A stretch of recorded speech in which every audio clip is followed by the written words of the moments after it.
Good morning students. क्या देखा था इससे पहले वाली जो हमारी क्लास थी उसमें हमने देखा हम 2018 का पेपर सॉल्व कर रहे थे। लगभग 85 से 123 तक हमने देखा फिजिक्स का पोर्शन था, जिसमें से लगभग 85 से 103 क्वेश्चन तक हम सॉल्व कर चुके थे।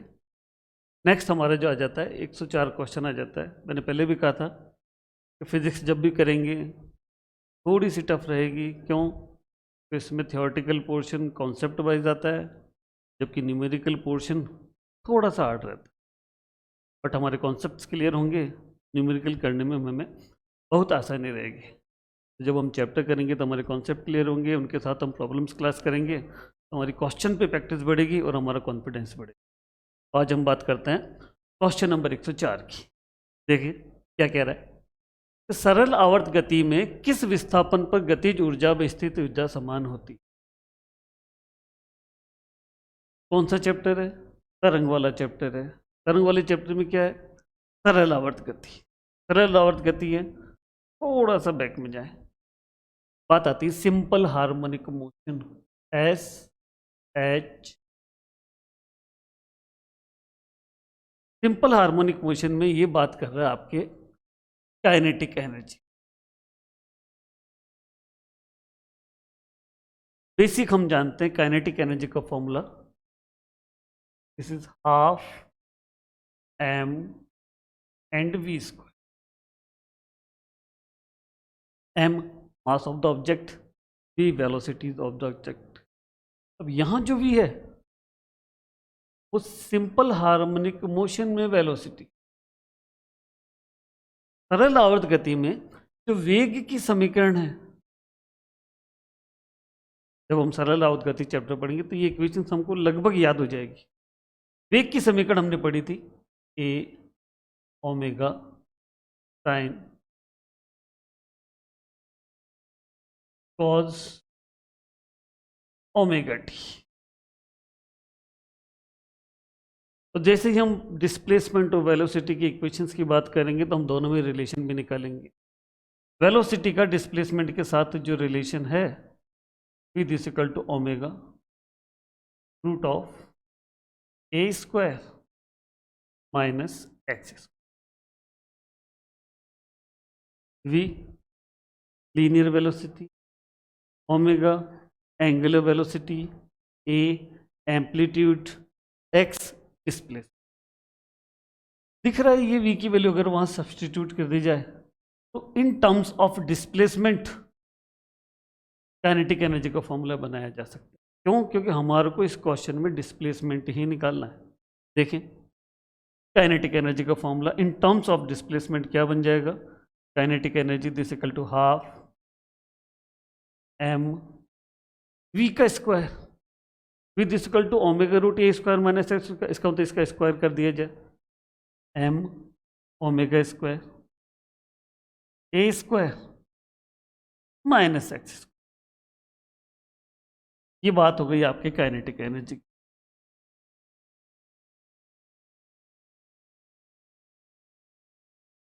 Similarly potential energy in simple harmonic motion, formula पढ़ा हमने पोटेंशियल एनर्जी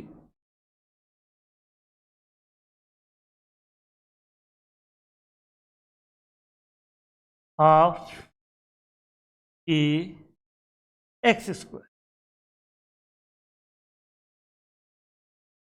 के, जिसे फोर्स कांस्टेंट कहा जाता है। एक रिलेशन याद रखना है, omega is equal to root k upon m. अगर यहां से के की वैल्यू निकाली जाए, obviously k is equal to m omega. निश्चित ही के की वैल्यू सब्स्टिट्यूट की जा सकती है। पोटेंशियल एनर्जी का फॉर्मूला डिस्प्लेसमेंट के टर्म्स में half m omega square x square.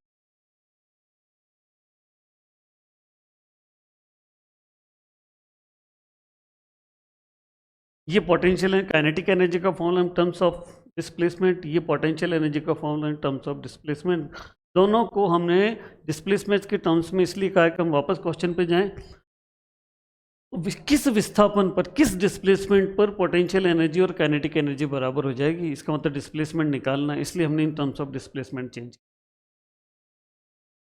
Question कह रहा है किस डिस्प्लेसमेंट पे ये दोनों बराबर हो जाएगी, तो इन दोनों को बराबर कर दें। क्या बन गया देखें, half m omega square a square minus x square is equal to half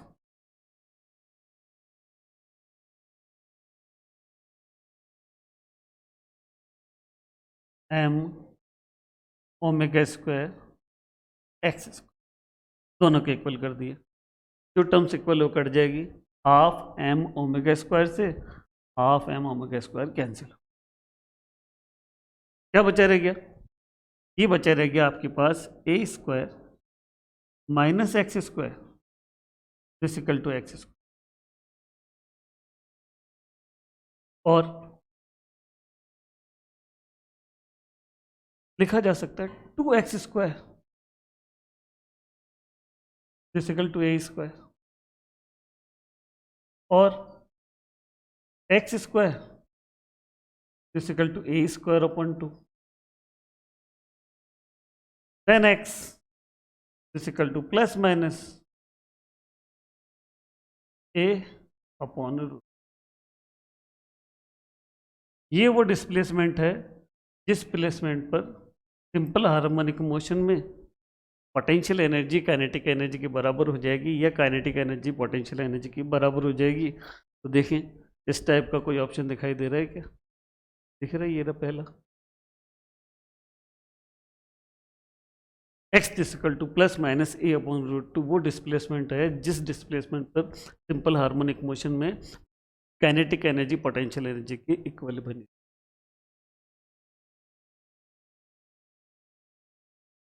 next question number 105, देखें क्या कह रहा है। एक बच्चा झूले पर झूल रहा है, उसकी जमीन से निम्नतम व अधिकतम ऊंचाइयां क्रमशः 0.75 मीटर व 2 मीटर है, उसकी अधिकतम चाल क्या होगी। एक बच्चा क्या कर रहा है, झूले पे झूल,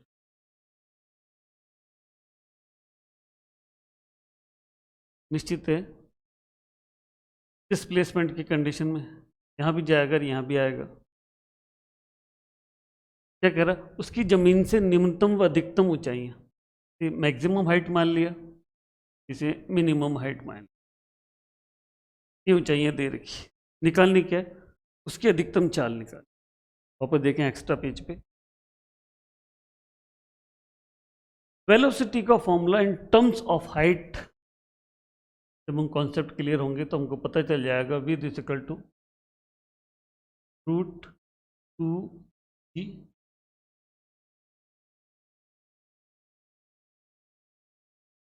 h क्या, मिनिमम हाइट और मैक्सिमम हाइट के बीच की डिस्टेंस है, या वी इज इक्वल टू दो हाइट दे रखी है तो फॉर्मूला लिखा जा सकता है 2g h2 minus h1, maximum height minus minimum height. अब देखें h2 कितना दे रखा है और h1 कितना दे रखा है, क्वेश्चन में दिया हुआ है। देखिए हम क्वेश्चन में क्या दे रखा है, हाइट जो दे रखी है मैक्सिमम हाइट शायद 2 मीटर है, और जो मिनिमम हाइट है वो 0.75 मीटर है।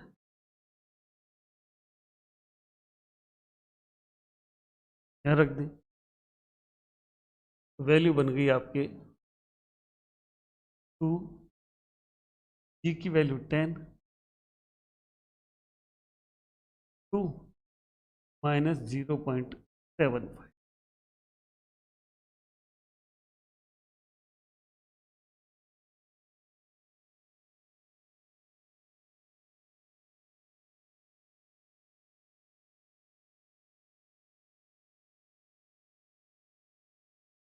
टू इंटू 10 20, 2 माइनस 0.75 करें तो 1.2,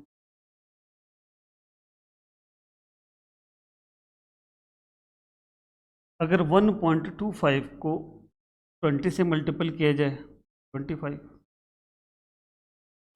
का रूट होता है 5, तो वेलोसिटी आ गई इसकी 5 मीटर। देखिए ऑप्शन में क्या दिखाई दे रहे हैं,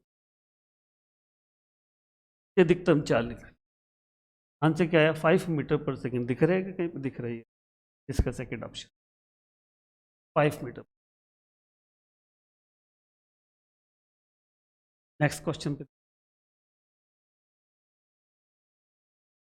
देखिए एक बार, स्प्रिंग वाला मीन्स वेव वाले चैप्टर से ही है। क्या कह रहा है देखिए, एक 5 किलोग्राम का कॉलम मीन्स गट्टा, एक स्प्रिंग जिसका स्प्रिंग नियतांक फोर्स कांस्टेंट दे रखा है कि कितना दे रखा आपको, एम के सिस्टम में 500 न्यूटन पर मीटर से जोड़ा गया है। यह एक समतल क्षैतिज सतह पर बिना घर्षण किए गति कर सकता है। इसका मतलब फ्रिक्शन फोर्स का इफेक्शन बिल्कुल जीरो रहेगा, कोई इफेक्ट नहीं रहेगा, जैसा कि डायग्राम में दिख रहा है। गट्टे को संतुलित अवस्था से 10 सेंटीमीटर विस्थापित कर छोड़ा जाता है तो गट्टे का दोलन काल निकाल, कितना डिस्प्लेसमेंट कर दें भाई इसका, तो अगर यहाँ से 10 सेंटीमीटर खींच कर छोड़ दूँ तो निश्चित है क्या करेगा, ये सिंपल हार्मोनिक मोशन करेगा, और सिंपल हार्मोनिक मोशन करेगा तो उसका कोई ना कोई टाइम पीरियड होगा। सिंपल हार्मोनिक मोशन में टाइम पीरियड निकालने के लिए बेसिक फॉर्मूला देखें इन एसएचएम,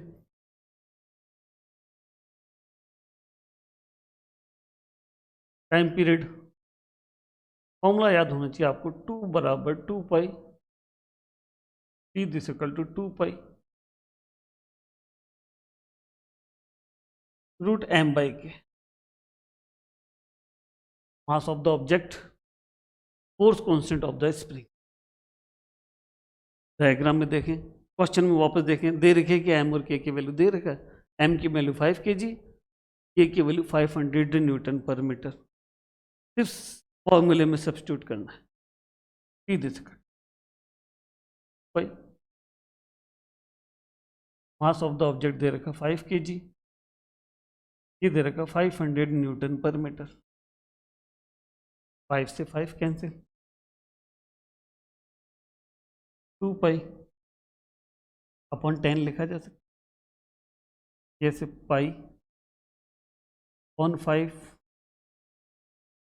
पाई की वैल्यू 3.14 डिवाइड बाई 5, 3.14 को यदि 5 से डिवाइड किया जाए 0.6 2 एंड 8 इसमें आएगा, टाइम पीरियड है तो निश्चित है सेकंड में आएगा, 0.628 सेकंड। ऑप्शन देखें 6.28 सेकंड, 62.8, 0.0628, ये रहा 0.628 ऑप्शन।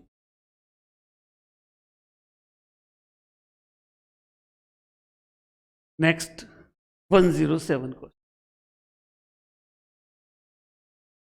किसी गैसेटिक मीडियम गैसीय माध्यम में ध्वनि की चाल के वर्ग v² तथा गैस के परम ताप के मध्य सही संबंध को दर्शाने वाला ग्राफ। पहले हमको पता ना होना चाहिए कि ध्वनि का जो वेग है और परम ताप है इसमें संबंध क्या है।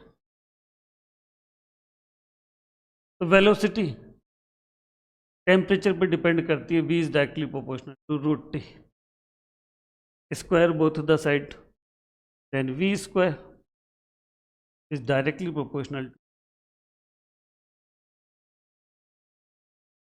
तो वेलोसिटी का जो स्क्वायर है वो टेम्परेचर के directly proportional relation. 11th 12th पढ़ चुके हैं, जब physical quantity A physical quantity B के साथ डायरेक्टली प्रोपोर्शनल रिलेशन रखती है, ए और बी के बीच में जो ग्राफ है ओरिजिन से पास आउट स्ट्रेट लाइन आती है, कब, जब ए इज डायरेक्टली प्रोपोर्शनल। और यदि A is inversely proportional to B है, A और B के बीच में जो ग्राफ होता है वो एक कर्व आता है, A इज इनवर्सली प्रोपोर्शनल। यह हमारे कॉन्सेप्ट में B is directly proportional to T है, इट मीन निश्चित है B स्क्वायर और T के बीच में ग्राफ खींचा जाएगा तो इस टाइप की स्ट्रेट लाइन आनी चाहिए। इस ग्राफ में आ रही है सेकंड नंबर, वेलोसिटी T के साथ वेलोसिटी का जो स्क्वायर है वो टेम्परेचर के साथ डायरेक्टली प्रोपोर्शनल दिख रहा है, इसलिए स्ट्रेट लाइन क्यों आई कि B square is directly proportional. Option आपके सेकंड से। आगे चलें, क्वेश्चन नंबर 108 थोड़ा सा अच्छा है। तो मैंने कहा था इसमें जो फॉर्मूले हैं थोड़े से कठिन लगते हैं, और हम कॉन्सेप्ट बाय जब इस पूरे चैप्टर को, कौन सा चैप्टर है ये, वेव्स वाला, जिसमें भी डॉपलर इफेक्ट, डॉपलर इफेक्ट की जो चारों पोजीशन, ये चारों कंडीशन है, उसके फॉर्मूले एक साथ जब याद करेंगे तो हम देखेंगे सिर्फ यहाँ डायरेक्शन का ध्यान रखना है, फॉर्मूले का आंसर तो अपने आप आ जाता है।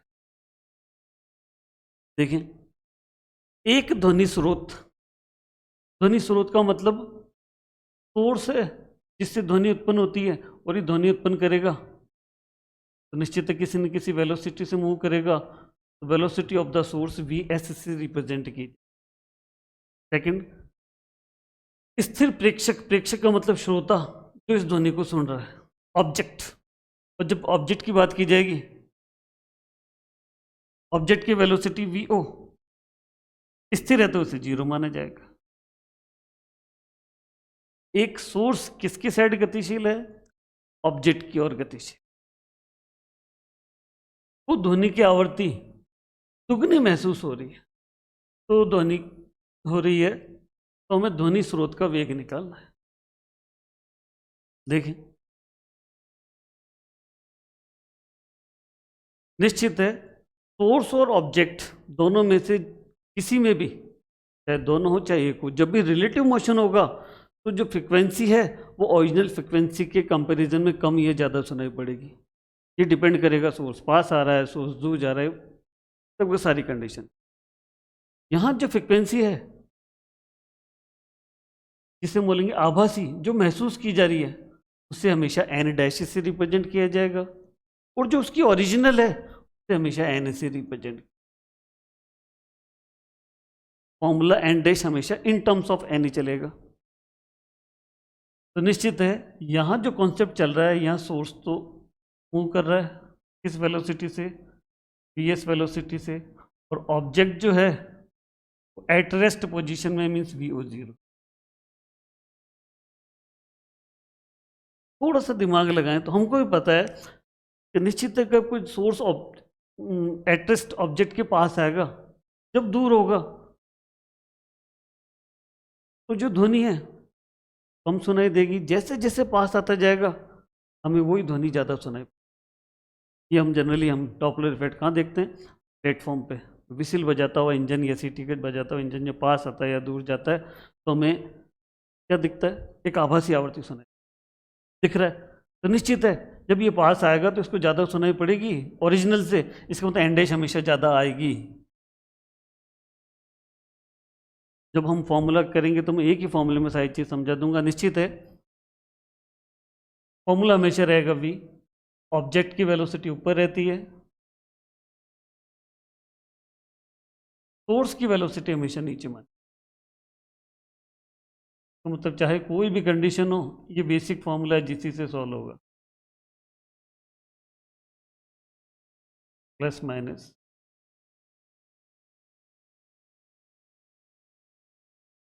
V plus minus Vo upon V plus minus Vs। इसमें सारी स्थितियां आ गई, कब प्लस लेना है कब माइनस लेना है, जब मैं ये चैप्टर पढ़ाऊंगा तो मैं कॉन्सेप्ट क्लियर करूंगा, सारा ध्यान आ जाएगा। यहाँ ध्यान देखें एन डैश एन की तुलना में ज़्यादा है, Vo तो 0 है, और Vo को 0 कर दूं, याद करने का तरीका बता रहा हूँ, मैं डायरेक्ट फॉर्मूला भी लिख सकता था, N dash is equal to N times of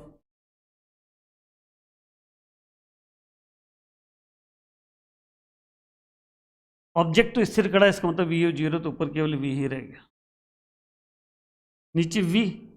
एक बार मैं दोनों साइन लिख देता हूँ,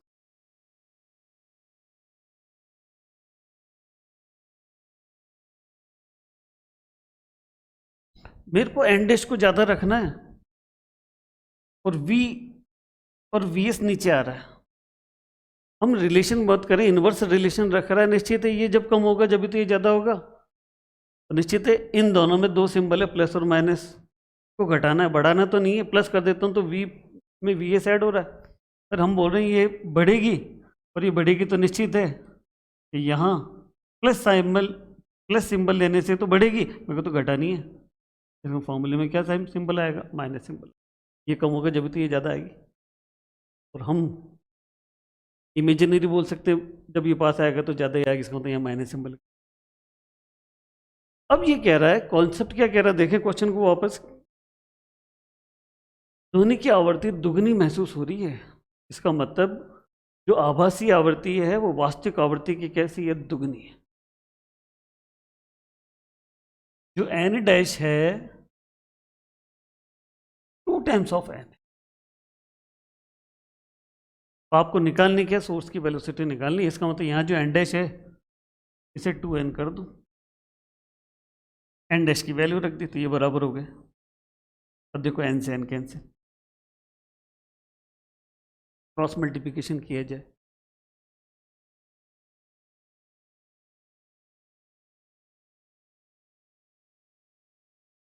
क्रॉस मल्टीप्लिकेशन कर दें, दिखाई दे रहा है 2 times of minus V S equal to 2 times of V minus V S, this equal to V. निकालनी हमें V S, 2 times of V minus 2 times of V S equal to V. इसको उधर ले जाऊं, -2, ये बन जाएगा बच्चों v -2v 2v।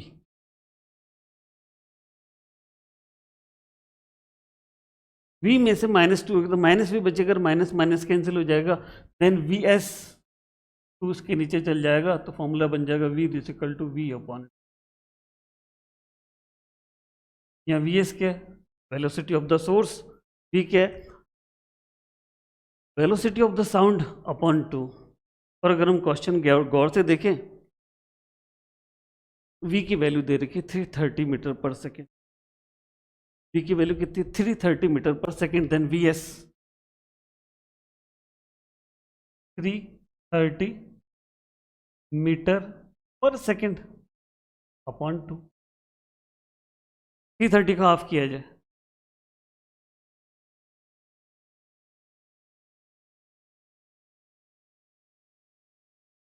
One 165 metre पर क्या आ गई वेलोसिटी ऑफ। ये आंसर है। ऑप्शन में मैच करें, ये आंसर किस जगह मिल रहा है? 330 मीटर पर सेकेंड नहीं हो सकता है, ये आ रहा 165 metre per second. Option B सही। अगले क्वेश्चन पे चलें। थोड़ा सा बेसिक का क्वेश्चन है, हमको ढंग से समझना है। दो समान नलियों ए व बी में, नली ए के दोनों सिरे खुले। जब हम ये चैप्टर पढ़ेंगे तरंग वाला, तो हम पढ़ेंगे दोनों सिरों से खुली सिरी को हम बोलते हैं ओपन ऑर्गन पाइप, खुला वायु स्तंभ। बी सिरे का एक सिरा बंद है, ये कहलाता है क्लोज्ड ऑर्गन पाइप, बंद वायु स्तंभ। नलियों ए व बी की मूल आवृत्तियों का अनुपात क्या होगा? थोड़ा समझें। एक मैं बात कर रहा हूं, नली के दोनों सिरे खुले हैं। एक नली जिसका एक सिरा खुला है और एक सिरा बंद है, दोनों ही ऑर्गन पाइप कहलाते हैं। ये कहलाता है डबल साइडेड ओपन है, इसलिए ओपन ऑर्गन पाइप। ये कहलाता है क्लोज ऑर्गन पाइप। ये कहलाता है खुला वायु स्तंभ। ये कहलाता है बंद वायु स्तंभ।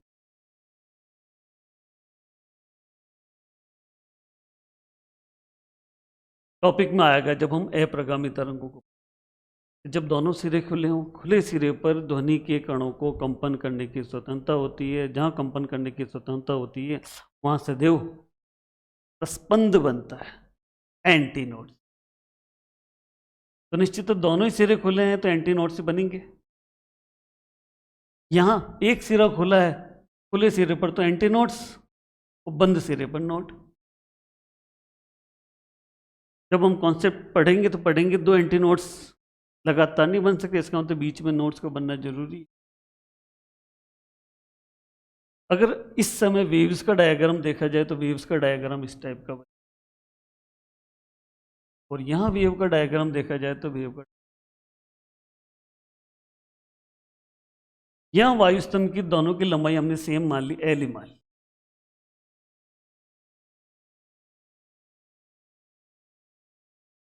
जब हम सिंपल वेव की बात करते हैं, ये सिंगल वेव कहलाती है, और हम जानते हैं यहां से यहां तक की वेवलेंथ या वेव की लेंथ लंबाई कहलाती है लैम्डा। तो निश्चित है इसका हाफ पोर्शन लैम्बडा बाई 2, उसका भी हाफ पोर्शन देखा जाए लैम्डा बाई, दिख रहा है इसमें वेव का हाफ पोर्शन और ये हाफ पोर्शन, इसका मतलब ये जो बन गई पूरी एक वेव बन गई जिसकी वेवलेंथ बन गई लैम्डा। यहां दिखाई दे रहा है लैम्डा बाई 2 है, देखो ये आधा डायग्राम ऊपर दिखाई दे रहा है, आधा डायग्राम नीचे, इसका मतलब लैम्डा बाई 2, लैम्डा मिलकर लैम्डा हो गई। यहाँ हाफ वेव दिखाई दे रहा है तो लैम्डा बाई 2। इसका तो बैलेंस कंडीशन देखा जाए, ऑर्गन पाइप की जो लेंथ है कितनी वेव लेंथ से बैलेंस हुई है लैम्डा से, इसमें जो ऑर्गन पाइप की लेंथ है वो बैलेंस हुई है लैम्डा बाई 2। इसका मतलब यहाँ लैम्डा की value in terms of L, lambda equal to L लिखा जा सकता है। ओपन ऑर्गन पाइप में, क्लोज ऑर्गन पाइप में lambda equal to 2।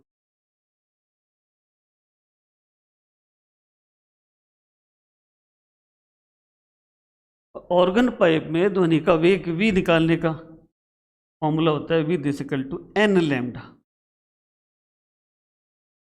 N is the frequency, और हमें ये आवृत्ति की बात तो कर रहा है, एन का फॉर्मूला बन गया आपके पास v अपॉन लैम्डा।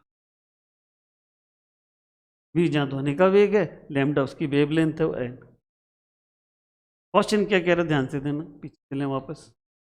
ए व बी की मूल आवृत्तियों का अनुपात,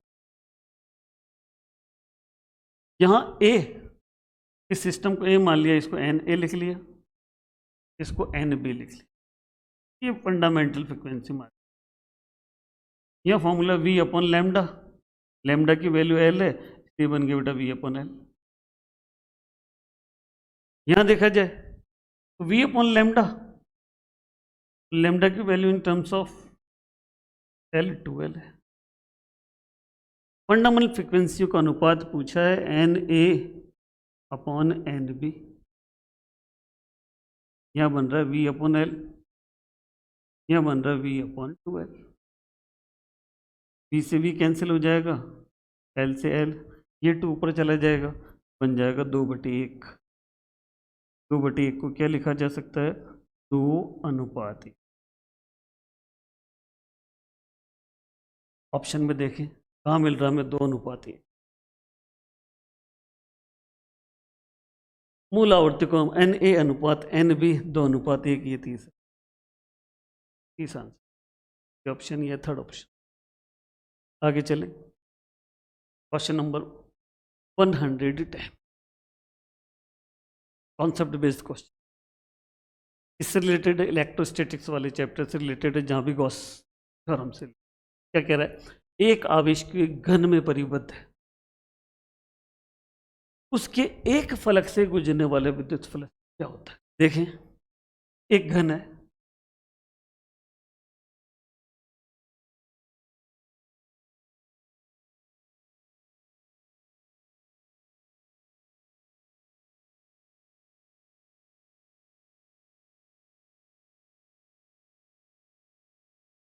एक्स्ट्रा पेज,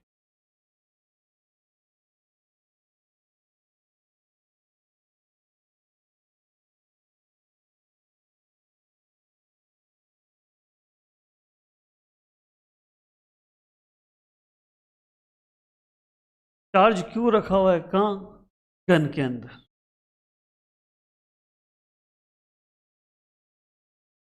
चार्ज क्यू कहाँ रख रखा है? घन के अंदर। और एनक्लोज्ड सरफेस किस टाइप की है? क्यूब टाइप की। किसी भी सरफेस से निकलने वाली फ्लक्स की मात्रा गॉस थ्योरम क्या कहती है? उस परिबद्ध क्षेत्र में उपस्थित कुल आवेश पर निर्वात की विद्युतशीलता, जिसे एप्सिलॉन नॉट कहा जाता है, उसके रेशियो के बराबर। सबमिशन क्यू, जब हम बेसिक कॉन्सेप्ट पढ़ेंगे तो आवेश की मात्रा निर्गत विद्युत फ्लक्स का मान गाउसी पृष्ठ के आकार पर तो निर्भर ही नहीं करता। इसका मतलब पूरे कंप्लीट घन से बोलूं तो पूरे घन से निकलने वाले विद्युत फ्लक्स की मात्रा enclose charge Q upon epsilon. बहुत सी यही गलतियां करते हैं, इसी को आंसर मान लें। पूरे घन से निकलने वाले विद्युत फ्लक्स की मात्रा है। क्वेश्चन को वापस ढंग से रीड किया जाए, पूरे घन से थोड़ी पूछ रहा है, तो एक फलक से पूछ रहा है, सिंगल सरफेस। जो घन बना है उसमें 6 फलकें होती है। कितनी फलकें होती है? 6। इसका मतलब टोटल 6 सरफेस है। उनसे निकलने वाला जो फ्लक्स है वो क्यू अपॉन एप्सिलॉन नॉट है। वो तो सिंगल सरफेस से पूछ रहा है, एक फलक से। अरे 6 फलकों से क्यू अपॉन एप्सिलॉन नॉट, एक फलक से कितना हो जाएगा? 5 single S equal to 1/6 of Q upon epsilon naught. एक फलक से निकलने वाले फ्लक्स की मात्रा कितनी हो जाएगी? Q upon 6 epsilon not. ये सही। जनरली हम क्या करते हैं, गॉस थ्योरम को लगाते हैं और आंसर यहाँ गलती कर देते हैं। जल्दबाजी में यही गलती होती है। ये तो पूरे पूरे के पूरे क्यूब से, क्यूब में जो टोटल सरफेस है वो तो 6 है, और किसी एक से पूछ रहा है। ये 6 से गुजरने वाली फ्लक्स की मात्रा एक से कितनी हो जाएगी? इसकी 1/6 तो होगी, तो 1/6 एक्स्ट्रा कॉन्स्टेंट आएगा इसमें। ये देखो,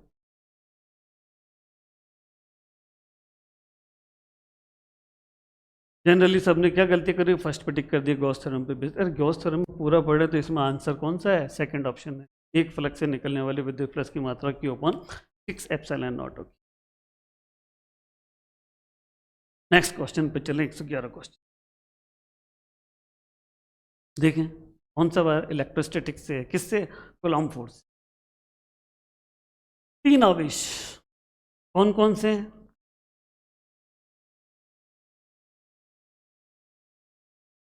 +4Q, capital Q and small Q, एक L लंबाई की सीधी रेखा पर किस किस पोजीशन पर रखे हुए हैं?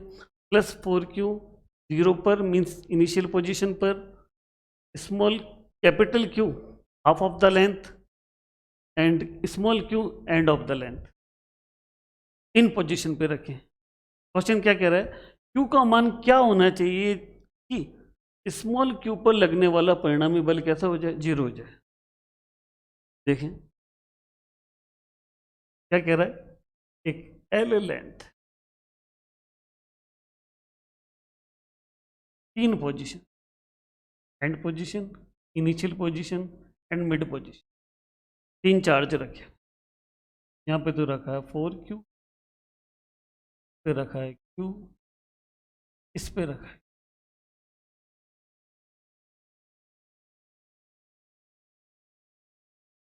क्वेश्चन क्या कह रहा है? ये L बराबर 0 पर, ये L बराबर हाफ पर, और ये L पर। तो यहाँ से यहाँ तक की डिस्टेंस L/2 हो गई, यहाँ से यहाँ तक की डिस्टेंस L/2 हो गई, और यहाँ से यहाँ तक की डिस्टेंस L हो गई। ये बोल रहा है इस पर लगने वाला नेट फोर्स 0 रहे। इस पे फोर्स लगा कौन रहा है? ये 2 चार्ज लगा। एक फोर्स लगाएगा 4Q वाला चार्ज, जिसे हम F1 मान लें। एक लगाएगा कैपिटल Q वाला चार्ज, जिसे हम F2। दोनों सेम डायरेक्शन में है, तो net force F net equal to F1 plus F2 लिखा जा सकता। नेट फोर्स कैसा बना रहे? 0 बना। F निकालने का फॉर्मूला सभी जानते हैं कूलॉम्स लॉ में, K first charge second charge अपन दोनों चार्ज के बीच की डिस्टेंस का स्क्वायर। इसी से F1 निकालें और F2 की वैल्यू रखें। पहले F1 की बात करते हैं। F1 की जब बात करेंगे तो पहला चार्ज 4Q, दूसरा चार्ज स्मॉल। जो F1 की वैल्यू हो गई, बन गई आपके K 4Q and Q। 4Q और Q के बीच की लेंथ पूरी L है, L का स्क्वायर। F2 को उधर ले जाऊं तो माइनस हो जाएगा, माइनस लगा दिया। F2 किस चीज के बीच का फोर्स है? एक प्लस Q और माइनस Q, ये वाला स्मॉल Q। देखिए तो यहाँ K पहला चार्ज कैपिटल Q, दूसरा charge small Q upon plus Q। Capital Q और स्मॉल Q के बीच की लेंथ जो है डिस्टेंस L/2, तो L/2 का स्क्वायर, L स्क्वायर अपॉन 4 लिख। जो चीज कट रही है उसे काट दो। देखिए क्या क्या करती है, K Q Q और L स्क्वायर। यहाँ पे भी आ रहा है K Q,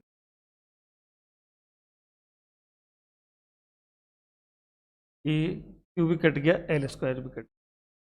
क्या बचा रह गया? यहाँ से बच रहा 4 टाइम्स ऑफ स्मॉल। ये 4 ऊपर चला जाएगा क्या? यहाँ बचेगा आपके 4 टाइम्स ऑफ कैपिटल। देखा जाए तो ये भी कैंसिल हो गया, ये तो नेगेटिव साइन है। तो मतलब आपके पास जो वैल्यू आ गई Q equal to minus Q।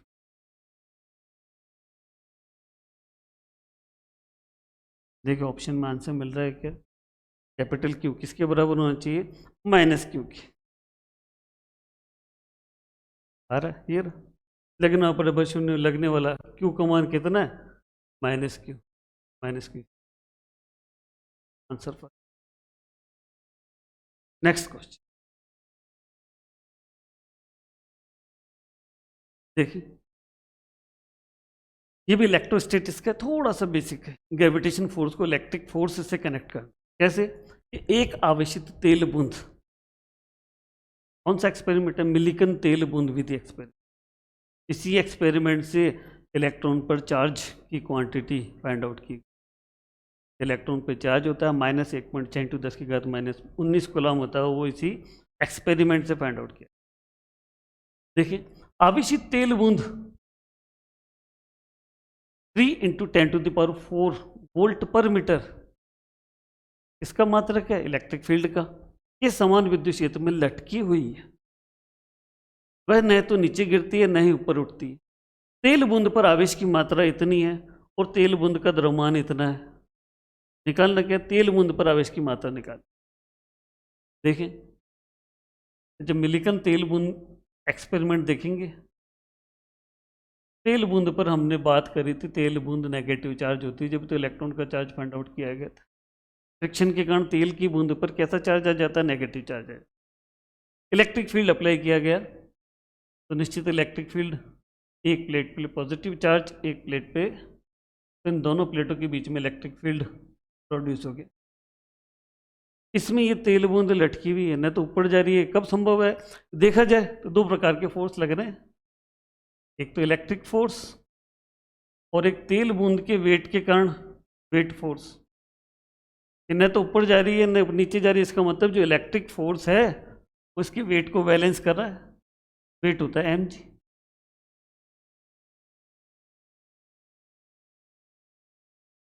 Electric force, अरे इलेक्ट्रिक फोर्स हमने पढ़ा है, तेल बूंद पर चार्ज क्यू हो तो इलेक्ट्रिक फोर्स होता है क्यू ई। इसका मतलब जो इलेक्ट्रिक फील्ड का फोर्स है वो ग्रेविटेशनल फोर्स के कारण लगने वाले वेट को कांस्टेंट कर रहा है, इक्वल कर रहा है।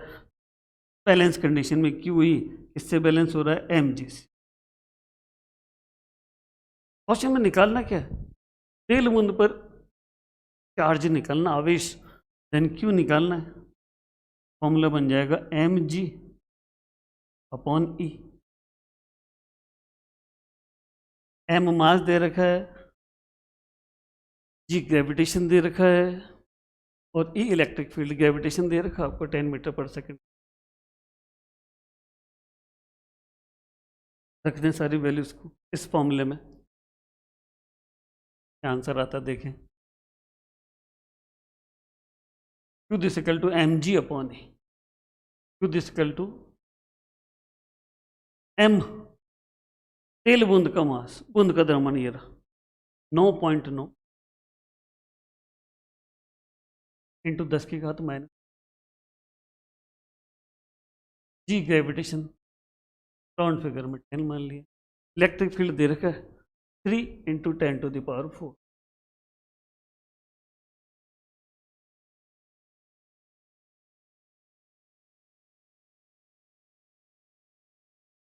करें सॉल्व। Q दिस इक्वल 10⁻⁻15, ये 10⁻⁻1 तो -14 ऊपर है गया। 3 से 9.9 डिवाइड हो जाएगा, निश्चित ये 3.3 आ गया।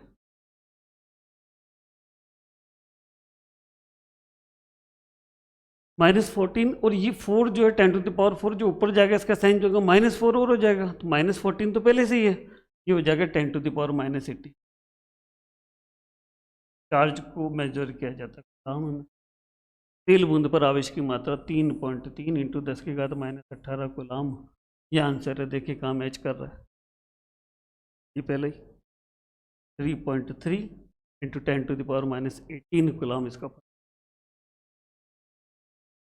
नेक्स्ट क्वेश्चन देखें 113, बेसिक कॉन्सेप्ट पे है। आप सोचो कि इतना कॉम्प्लिकेटेड सर्किट दे रखा, सॉल्व कैसे करेंगे, समांतर क्रम श्रेणी क्रम नियमों का फॉलो करेंगे या किरचॉफ्स लॉ फॉलो करें। अरे गौर से देखो, दिए गए परिपथ में बिंदु ए व बी के बीच में प्रभावी प्रतिरोध निकालना है। देखें 4 प्रतिरोध जुड़े हुए हैं, P मान लिया, इसे Q मान लिया, इसे R मान लिया, इसे S मान लिया। इसको अगर बैटरी से कनेक्ट कर दें, ये डायग्राम रिप्रेजेंट कर रहा है किसको, व्हीटस्टोन ब्रिज को। इसको रिप्रेजेंट कर रहा है व्हीटस्टोन ब्रिज को। व्हीटस्टोन ब्रिज जब अपनी बैलेंस कंडीशन में, बैलेंस कंडीशन का मतलब जन P/Q रेशियो R/S रेशियो के बराबर हो, व्हीटस्टोन ब्रिज अपनी बैलेंस कंडीशन में। P की वैल्यू भी 10, Q की वैल्यू भी 10, R की वैल्यू, तो निश्चित है ये रेशियो बराबर आ रहा है 1:1 आ रहा है। इसका मतलब व्हीटस्टोन ब्रिज की बैलेंस कंडीशन को रिप्रेजेंट कर रहा है। और बैलेंस कर रहा है तो किसी भी एक आर्म में जो रेजिस्टेंस जुड़ा हो वो इसका इक्विवेलेंट रेजिस्टेंस बन जाता है। इसका मतलब यहाँ सॉल्व करने की जरूरत कहाँ है, बैलेंस कंडीशन है, इसलिए इक्विवेलेंट रेजिस्टेंस कितना हो जाएगा, 10 ओम आंसर आ जाएगा। सॉल्व करने की जरूरत ही नहीं पड़ेगी। यहाँ 10 ओम दिखाई दे रही है सेकेंड ऑप्शन। अगर हम यहाँ किरचॉफ्स लॉ फॉलो करते तो पूरा टाइम केवल इसी न्यूमेरिकल को सॉल्व करने में, गौर से देखना कहाँ व्हीटस्टोन ब्रिज को रिप्रेजेंट कर रहा है। सॉल्व करने की जरूरत ही नहीं है, जो ये कार्बन में जो रेजिस्टेंस जुड़ा है वो इसका इक्विवेलेंट रेजिस्टेंस। आगे चलें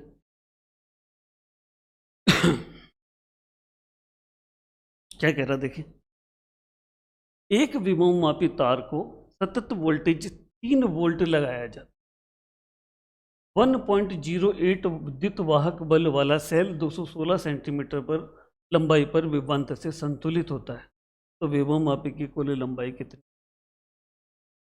पोटेंशियोमीटर का क्वेश्चन देखा होगा आपने, पोटेंशियोमीटर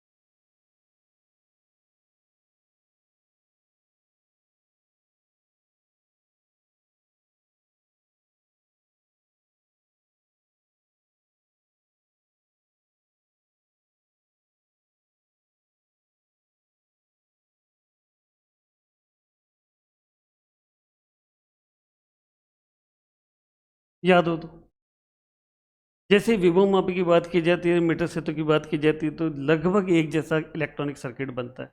यहाँ 1 मीटर एक लंबा वायर होता है, वहाँ 10 मीटर लंबा एक ही वायर होता है, जिसे 1-1 मीटर के 10 टुकड़ों में तोड़कर इनिशियल और एंड पॉइंट तो एक ही रहता है। क्या कह रहा है, इस विभवमापी तार की लंबाई ज्ञात कर। याद हो तो फॉर्मूला याद है आपको, इसमें फॉर्मूला आता है E = X है। X कहलाती है विभव प्रवणता, ई अज्ञात विद्युत वाहक बल, एल संतुलित लंबाई। सिंपल सा फॉर्मूला जब हमने करा होगा तो विभवमापी के एक्सपेरिमेंट में E1/A2 इक्वल टू L1/L2 का होगा। L1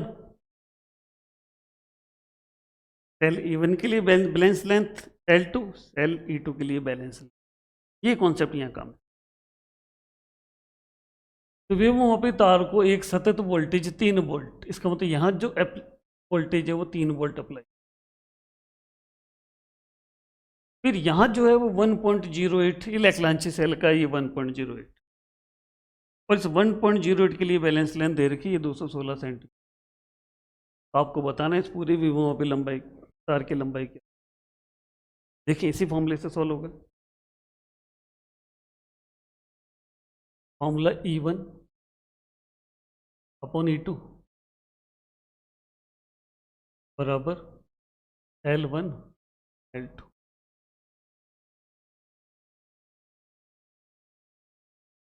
रख दो वैल्यू। 3 वोल्ट वाला जब सेल लगाया जाता है, पूरा वोल्टेज उसकी कंप्लीट लेंथ L पर यूनिफॉर्मली डिस्ट्रीब्यूट हो जाता है, और जब 1.08 वोल्ट का वोल्टेज लगाया जाता है, ये 216 सेंटीमीटर से बैलेंस। L निकालना है, इसे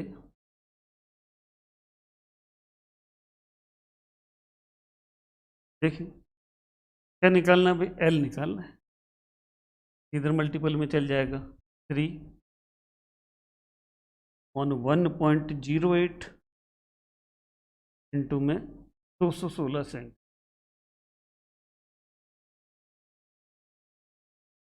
पॉइंट हटाया 2 जीरो लगा दी।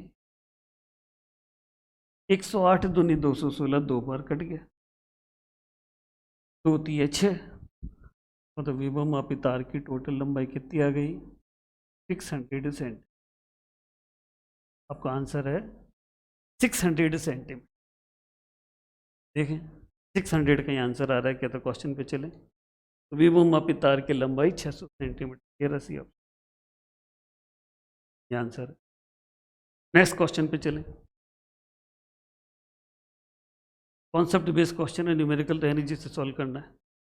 क्या कह रहा है, क्या हम तांबे के तार का उपयोग विभवमापी पोटेंशियोमीटर के रूप में कर सकते हैं? सही विकल्प चुनो। पोटेंशियल जो मीटर होता है उसका वायर यूरेका या मैग्नीन या कॉन्सेंट्रेन का बना। यूरेका का क्यों बना हुआ है, मिक्स धातु क्यों ली है, ऐसी धातु का प्रतिरोध तापीय गुणांक तो कैसा हो, कम हो, और विशिष्ट प्रतिरोध ज्यादा हो। तांबा जिसका प्रतिरोध तापीय गुणांक ज्यादा होता है, इसका मतलब जब इसमें करंट फ्लो होगी तो यह तार गर्म हो जाएगा, तार गर्म हो जाएगा, क्या होगा, हीट की फॉर्म में एनर्जी लॉस करे। पोटेंशियल नापना है हीट के फॉर्म में, अगर एनर्जी लॉस कर देगा तो पोटेंशियल की वैल्यू एक्यूरेट मेजरमेंट में नहीं है। देखिए तार के रूप में कर सकते हैं, पहला है कि नहीं कर सकते हैं क्योंकि इसकी प्रतिरोधकता बहुत अधिक होती है। दूसरा, हाँ क्योंकि इसकी प्रतिरोधकता कम होती है। थर्ड, नहीं कर सकते क्योंकि इसकी प्रतिरोधकता कम एवं प्रतिरोध का तापीय गुणांक अधिक होता है। या हाँ क्योंकि इसके प्रतिरोध तापीय गुणांक का मान बहुत अधिक होता है। नहीं कर सकते क्यों, मैंने कहा था इसकी प्रतिरोधक कम होती है और प्रतिरोध तापीय गुणांक ज़्यादा होता है। जितना प्रतिरोध तापीय गुणांक अल्फा ज़्यादा होगा उतना हीट की फॉर्म में एनर्जी लॉस ज़्यादा बना रहे। ये ऑप्शन कौन सा हो गया आपके, थर्ड, नहीं कर सकते।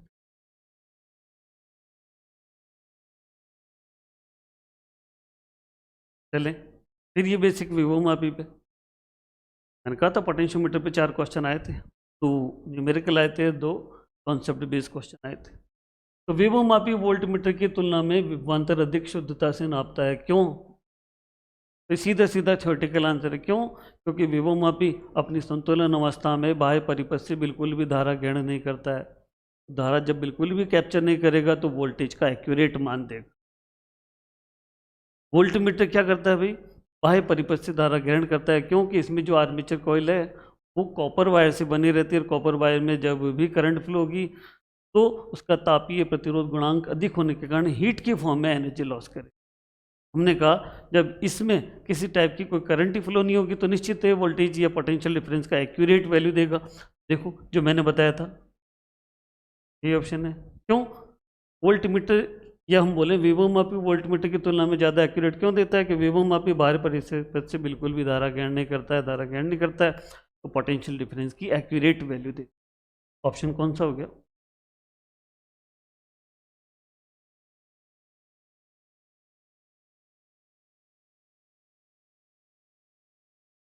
फिर चैप्टर आ गया कॉन्सेप्ट में। क्या कह रहा है देखो, ये यंग के द्विस्लिट प्रयोग में यदि पीले प्रकाश के एक वर्णीय स्रोत को लाल प्रकाश के बदल दिया जाए तो फ्रिंज की चौड़ाई पर क्या प्रभाव पड़ेगा? देखिए जरा, एक पेज एक्स्ट्रा लेते हैं। क्या कह रहा है क्वेश्चन? यंग द्विस्लिट रेखा छिद्र एक्सपेरिमेंट में यदि पीले प्रकाश की जगह लाल प्रकाश काम में लिया जाए तो फ्रिंज की चौड़ाई बढ़ेगी या घटेगी? देखें, जब हम यंग का बाइस्लिट एक्सपेरिमेंट करेंगे तो फ्रिंज चौड़ाई बीटा, फॉर्मूला याद होना चाहिए आपको, बीटा का फॉर्मूला आपके रहेगा, क्या रहेगा? Lambda capital D upon small. फिर यंग का बाइस्लिट एक्सपेरिमेंट ध्यान हो तो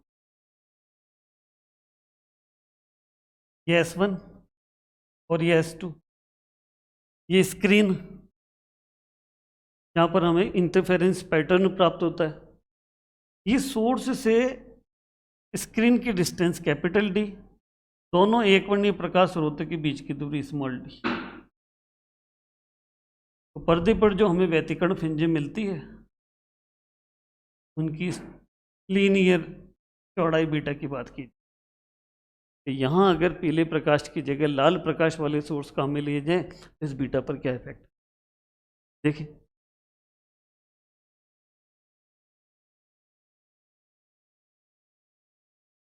इसका मतलब डी से तो इंडिपेंडेंट है, it means beta is directly proportional to D लिखा जा सकता है।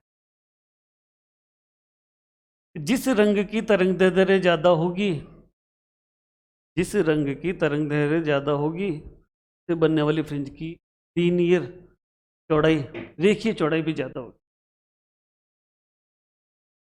पढ़ा हमने विबिग्योर, PIBGYO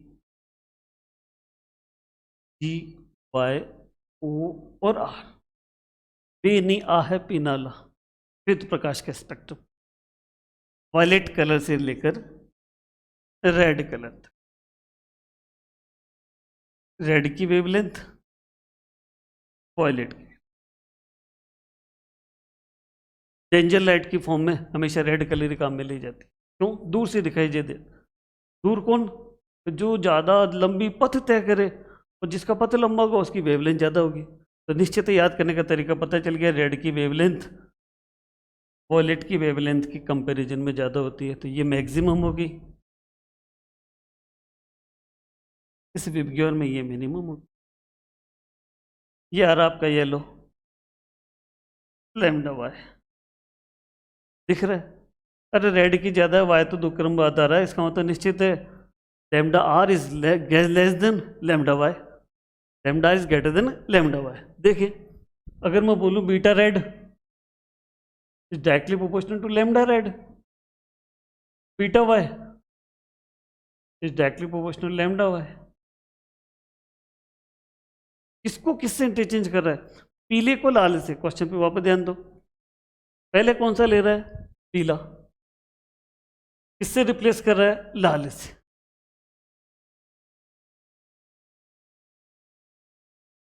लैम्डा वाई कम है इसलिए बीटा वाई भी कम, but lambda r in comparison lambda y के कंपेरिजन में ज़्यादा है, तो आर क्या होगी? ज़्यादा हो जाएगी, तो मतलब फ्रिंज चौड़ाई बढ़ जाएगी। जब आप पीले प्रकाश को लाल प्रकाश से रिप्लेस कर दोगे तो बनने वाला जो फ्रिंजों का क्रम है तो फ्रिंज विड्थ बढ़ जाएगी, बढ़ जाएगी, ये रहा है मैंने, इंक्रीज हो जाएगी।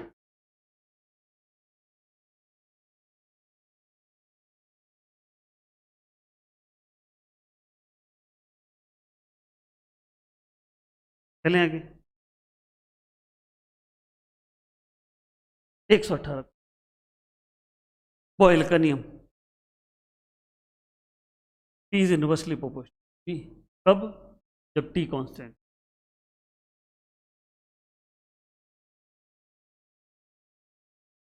स्थिर ताप पर किसी गैस का आयतन उस गैस पर आरोपित दाब के या किसी गैस का दाब उस गैस के आयतन के व्युत्क्रमानुपाती हो। P और V में कैसा रिलेशन है?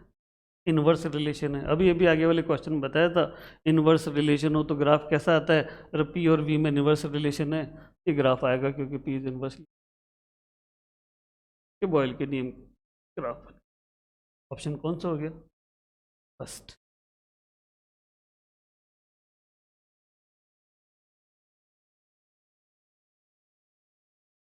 देखिए,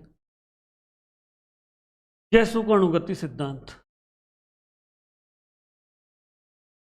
चैप्टर पूरा का पूरा नाम है, पूरा चैप्टर है गैसों का अणुगति सिद्धांत, और बेसिक इसकी अभिकृतियां पहले। गैसों का अणुगति सिद्धांत के संदर्भ में कौन सा कथन सही नहीं है? पहला देखें, गैस सूक्ष्म कणों से मिलकर बनती है, छोटे छोटे कण मिलकर अणु बना लेते हैं, सही है, पहला सही है, ये तो गलत की पूछ रहा है। दूसरा, अणुओं की गति यादृच्छिक होती है, इच्छा अनुसार होती है, रैंडमली मूव करते हैं। इस कंटेनर में यदि कोई आदर्श गैस भरी है तो उस आदर्श गैस का पार्टिकल पर्टिकुलर किस टाइम पर किस डायरेक्शन में फ्लो होगा ये कोई नहीं बता सकता है, रैंडमली मूव होते हैं, मर्जी आए जिधर जा सकता है, ये भी सही है। अणुओं के मध्य टक्कर में ऊर्जा की हानि होती है। और लास्ट वाला बोल रहा गैस को गर्म करने पर अणु की गतिज ऊर्जा बढ़ जाती है। लास्ट वाले पे पहले ध्यान दें, जब भी गैस को टेम्परेचर दिया जाएगा तो ये टेम्परेचर कौन एब्जॉर्व करेगा? उसमें जो पार्टिकल वो एब्जॉर्व करेगा, और वो जब एब्जॉर्व कर लेगा तो एक्साइटेड हो जाएगा, एक्साइटेड हो जाएगा तो उसकी मूवमेंट बढ़ जाएगी, वेलोसिटी बढ़ जाएगी, वेलोसिटी बढ़ जाएगी तो ऊर्जा बढ़ जाएगी। सही कह रहा है? इसका मतलब इस पर ध्यान दें, जब हम कॉन्सेप्ट पढ़ेंगे तो पढ़ेंगे, जब भी गैसों के अणुगति सिद्धांत की बात होती है तो अणु के मध्य होने वाली टक्कर पूर्ण प्रत्यास्थ मानी जाती है। इलास्टिक कॉलिजन्स, और इलास्टिक कॉलिजन्स की डेफिनेशन ये कहती है कि ऐसी कॉलिजन्स जिनमें मोमेंटम, संवेग और ऊर्जा दोनों संरक्षित रहती है, नियत रहती है। नियत रहती है मीन्स ऊर्जा की हानि नहीं होती। यहाँ लिख रहा देखो, ये अणुओं के मध्य टक्कर होने पर ऊर्जा की हानि होती है, पर जब इलास्टिक कॉलिजन है ऊर्जा की तो हानि नहीं होगी। गलत कौन सा हो गया? यही हो गया, अणुओं के मध्य टक्कर होने पर ऊर्जा की हानि होती है, नहीं होती। क्यों? ऊर्जा तो कांस्टेंट। नेक्स्ट चलें, सरफेस टेंशन। मैंने कहा ना फॉर्मूला बेसिक याद होगा तो सब निकाल लोगे। सरफेस टेंशन को किससे रिप्लेस करते हैं? कैपिटल टी से। टाइम पीरियड भी इसी से होता है, सरफेस टेंशन भी इसी से। टी पढ़ा हमने कि किसी द्रव की पृष्ठ पर खींची गई काल्पनिक रेखा की एकांक लंबाई पर लगने वाले पृष्ठीय बल को ही पृष्ठ तनाव कहते हैं। टी का बेसिक फॉर्मूला है F/L।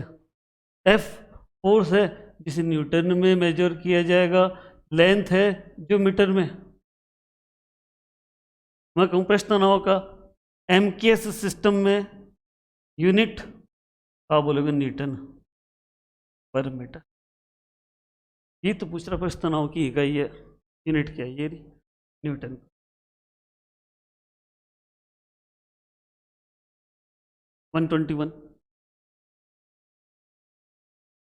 द्रव के प्रवाह में आंतरिक प्रतिरोध पढ़ेंगे हम, सरफेस टेंशन वाला चैप्टर तो पढ़ेंगे। तो पेट्रोल को यदि ढोला जाए तो इजी वे में फ्लो होता है, जबकि ग्लिसरीन, शहद इजीली फ्लो नहीं हो पाते हैं। क्यों? क्योंकि उसकी परतों के मध्य अंतराण्विक आकर्षण बल ज़्यादा बना रहता है, तो अवरोध ज़्यादा रहता है। उसी अवरोध को हम बोलते हैं शान बलों के कारण। जो द्रव की एक सतह दूसरी सतह पर फिसलने का प्रयास करती है तो दोनों सतहों के मध्य एक विरोधी बल कार्य करता है, जो दोनों सतहों की सापेक्ष गति का विरोध करता है, जिसे शान बल कहा जाता है। इस बल के कारण उत्पन्न गुण को शानता कहते हैं। इसका मतलब द्रव के प्रवाह में आंतरिक प्रतिरोध को क्या कहते हैं? शानता, विस्कोसिटी।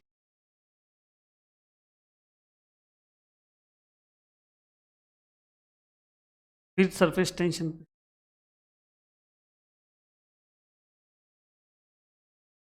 तो वर्षा की बूंदे गोलाकार आकृति की का कारण क्या है? पढ़ेंगे वहाँ। सिंपल को इसका कारण ही पृष्ठ तनाव होता है। पृष्ठ तनाव के कारण क्या होता है? हर सतह अपने पृष्ठीय क्षेत्रफल के क्षेत्रफल को न्यूनतम रखने का प्रयास करती है। अगर आकृति ये देखे जाए तो न्यूनतम पृष्ठीय क्षेत्रफल किसका होगा? गोल आकृति का होगा। इसका मतलब हर सरफेस अगर न्यूनतम पृष्ठ कवर करेगी तो इस गोली आकृति में करेगी। इसलिए वर्षा की बूंद हमेशा कैसी रहती है? गोल रहती है, क्योंकि लिक्विड से बनी रहती है। लिक्विड में एक फंडामेंटल गुण है किसका? पृष्ठ तनाव का। पृष्ठ तनाव के कारण किसके कारण होती है भाई? पृष्ठ तनाव के कारण। ये ऑप्शन, वर्षा की बूंद हमेशा गोल बनी रहती है।